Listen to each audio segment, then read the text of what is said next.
welcome back to my channel. Today we are going to discuss about sensitivity, specificity, PPA, NPA, PPV and NPV. Have you ever wondered what it really means when a diagnostic test is said to be 90% sensitive or 98% specific? Does that mean the test is 90% or 98% accurate? And what about the terms like PPA, NPA, PPV and NPV? Are these just different names or the same concept, or do they tell us different things about diagnostic performance? In today's video, I will walk you through these important diagnostic accuracy metrics using a simple worked example in Excel. We will build a 2 by 2 table, calculate each parameter step by step, and most importantly, understand what each value actually tells us about the performance of a diagnostic test. But before we start with the calculation, we need to understand one important thing. What exactly are we trying to measure when we evaluate a diagnostic test? When we evaluate a diagnostic test, raw positive and negative counts are not enough. A study may say that 93 samples were positive by the new test, but that number alone does not tell us whether those positives were correct. To understand test performance, we first need four basic counts: true positive, false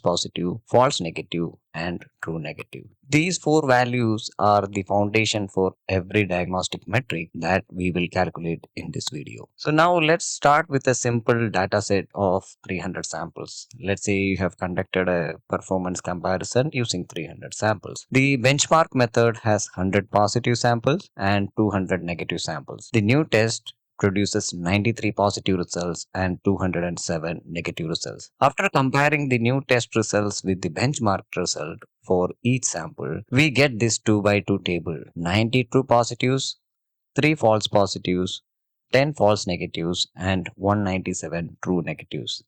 This table is the most important part of the analysis. Once this table is correct, the formulas become straightforward. Before we calculate the metrics, we must be clear about the terminology. If the comparison method is a true reference standard or establishes the target condition, we can report sensitivity and specificity. However, if we are comparing our new test with another non-reference comparator method, then the more appropriate reporting terms are positive percentage agreement or PPA and negative percentage agreement NPA.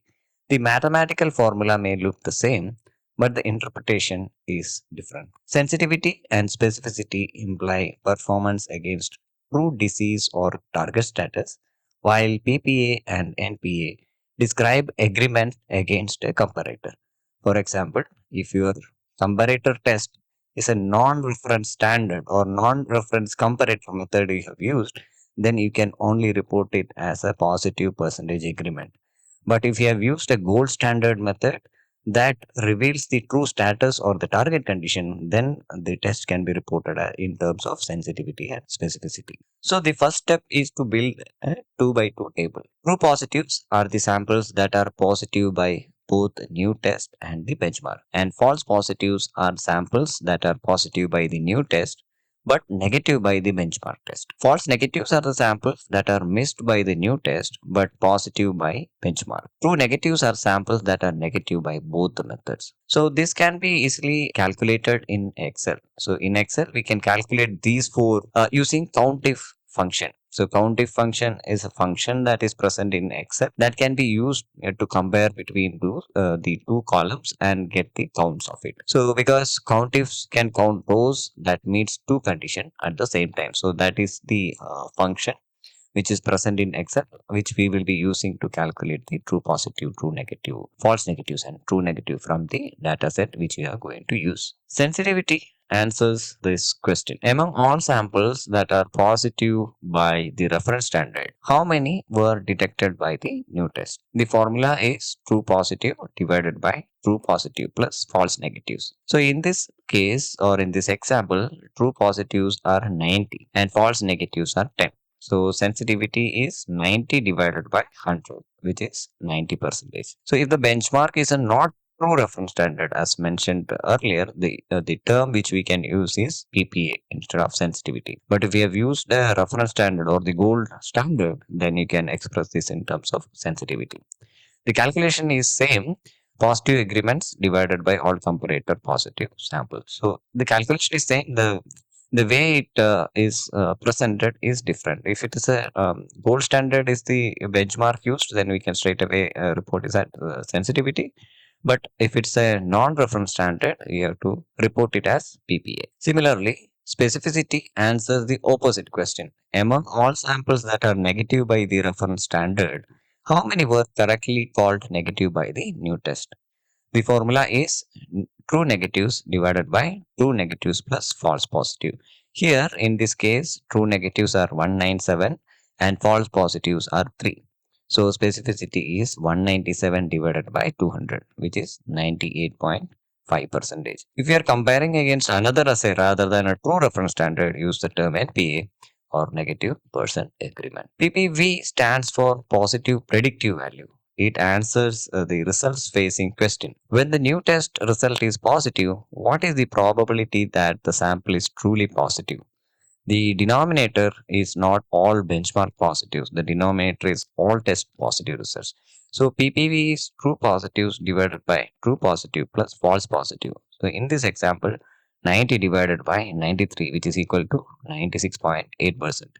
PPV changes with prevalence. Even if sensitivity and specificity say the same, PPV can be lower in a low prevalence population. And the NPV stands for negative predictive value. It answers this question. When the new test gives a negative result, how often is the result truly negative? The denominator is all test negative results. So the NPV is true negatives divided by true negatives plus false negatives. In this example or in this data set, we have 197 divided by 207, which gives 95.2 percentage. A useful way to remember this is that false negatives directly reduces NPV while false positive directly reduces PPV. When the comparator is another molecular method, culture method or clinical method that is not perfect reference standard, and it may be more appropriate to report PPA and NPA. PPA uses the same numerator and denominator as sensitivity, positive agreements divided by comparator positive. NPA uses the same numerator and denominator as specificity, negative agreements divided by comparator negatives. The calculation is the same, but the claim is more conservative. We are reporting agreement with the comparator, not necessarily absolute truth against the disease status. So that is the difference between agreements and the sensitivity specificity representation. From 1 2 by 2 table, we have now calculated all 6 values. Sensitivity or PPA is 90%. Specificity or NPA is 98.5 percentage, PPV is 96.8%, NPV is 95.2 percentage. The key point is denominator selection. If you understand which denominator belong to which metric, you will not confuse these formulas again. Now let's move on to the Excel setup. Now I'll show you how this can be performed in Excel. The raw data should be arranged with one row per sample. Use one column for sample ID, one column for the benchmark or complete result, and one column for the new test result. Keep the data clean, avoid merged cells, use consistent terms such as positive and negative. Do not mix labels such as POS, positive, detected, DET in the same column unless you clean them first. Clean input data makes the formulas reliable. So make sure throughout the same terminologies of the same labels are used to avoid confusions and getting the counts wrong. Now we will use the countifs to calculate the 4 cells of 2 by 2 table.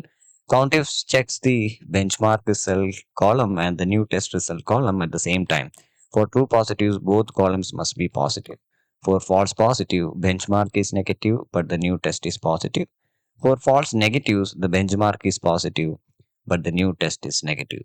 For true negatives, both columns are negative. After entering this formula, the output values should be in this case within this data set it will output 93, 10, and 197. Here I will show you this example. You can see here I have arranged the sample IDs in column A, reference result in B, and the column C has the index test result. Index test result is our new test result, and I have also included the formulas for entering to calculating the true positive, false positive, true negative, and false negative. So you can arrange the sample data set like this, and then you can calculate the true positive, false positive, true negative, and the false negative. So just enter the count is function for the true positive what is given here. So the column B is the reference test. If it is in a different column, you can add that different column ID there and mark it as for true positive. Both index test and the reference test should be positive. So in both cases, we will mark it as positive. And once you mark that enter, you will get the count of true positives. So in this data set, it is 90. Similarly, we have to calculate for false positives. For false positive, you will enter the count is function with the column of the reference test as negative and the column of the index test or the new test and mark it as positive since you are checking the false positives. In case of false positive calculation, reference test is negative, but your index test gave positive result. So if you mark and close it, you will get the false positive count. Similarly, for true negative, both the cases it should be negative, both the reference and the index. So the count of both reference and the index we will get, count of both we will get none. And similarly, after that you can enter the false negative counts, and you will have the all the values for true positive, false positive, true negative, and the false negatives. So once we have all these values, we can put it in the calculation formulas for sensitivity, specificity, or the PPA and PV, PPA and NPA, and you will get the sensitivity, specificity of the new test against the reference. So now you have all the values. Now we will input this in the formula and calculate the sensitivity and specificity percentages. So once we have the true positives, false negatives, and true negatives, we can calculate the final metrics using simple cell references. Sensitivity is true positive divided by true positive plus false negatives. Specificity is the true negative divided by true negative plus false positives. And PPV is the true positive divided by true positive plus false positives. Whereas NPV is true negatives divided by true negatives plus false negatives. Format each result as percentage with one decimal place. This makes the output clean and report ready.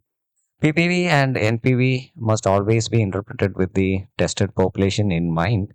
Even if sensitivity is fixed at 90% and specificity is fixed at 98.5%, PPV and NPV change when the prevalence changes. At low prevalence, a positive result is likely to be true positive, so PPV drops. But NPV becomes very high because most tested individuals are truly negative. At higher prevalence, PPV increases and NPV decreases. This is why PPV and NPV from one study population may not directly apply to another population with different prevalence. Now, after this, we can also include the confidence intervals. A point estimate or the confidence interval, such as 90%, does not show uncertainty. A 95% confidence interval gives a reasonable range for true performance estimate. For a diagnostic validation report, it is better to report both the percentage and the 95% confidence interval. In this example, the sensitivity or PPA is 90% with an illustrative Wilson 95% confidence interval of 82.6 to 94.5%.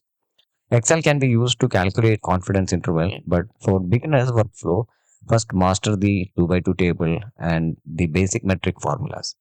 Then add confidence interval calculation as the next step. So we will go through that in the next video. The most common error in diagnostic metric calculation is the denominator confusion. Sensitivity is not calculated from all samples. PPV is not calculated from all benchmark positives. Each metric has its own denominator.